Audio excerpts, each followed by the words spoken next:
കേരളത്തിലെ രാഷ്ട്രീയ സംഭവവികാസങ്ങൾ ഓരോ ദിവസം ചെല്ലുന്തോറും വളരെയധികം ആകാംക്ഷയോട് കൂടിയിട്ടുള്ള ഒരു ഇലക്ഷൻ ചൂടിലേക്കാണ് നാട് നീങ്ങിക്കൊണ്ടിരിക്കുന്നത്. മണ്ഡലത്തിലെ തെരഞ്ഞെടുപ്പ് ചൂടിലേക്ക് മാറിക്കൊണ്ടിരിക്കുകയാണ്. ശൈലജ ടീച്ചർ MLA ആണ് ഇടതുപക്ഷത്തിൻ്റെ സ്ഥാനാർത്ഥി. എതിരാളി കോൺഗ്രസിലെ ഷാഫി പറമ്പിലാണ്. ഒരു MLA എന്നുള്ളത് ഷാഫി പറമ്പിലും തീർച്ചയായും നല്ല സ്ഥാനാർത്ഥി തന്നെയാണ്. ഒരു നല്ല പോരാട്ടം തന്നെ ഉണ്ടാകുമെന്നാണ് പ്രതീക്ഷിക്കുന്നത്.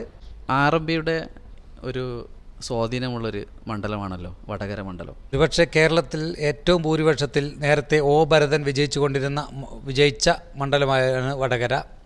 TP ചന്ദ്രശേഖരൻ്റെ വധത്തോടുകൂടി വടകരയിൽ ഇടതുപക്ഷ വിജയം ഉണ്ടായത്. RMPയുടെ രൂപീകരണത്തിന് ശേഷവും വടകര ഇടതുപക്ഷത്തിൻ്റെ തേരോട്ടത്തിന് യാതൊരു കുറവും വന്നിട്ടില്ല. ടീച്ചറുടെ വരവോടുകൂടി RMP ഉയർത്തുന്ന ആ പ്രശ്നം ഓവർകം ചെയ്യുമെന്നാണ് ഇടതുപക്ഷ കേന്ദ്രങ്ങൾ പ്രതീക്ഷിക്കുന്നത്.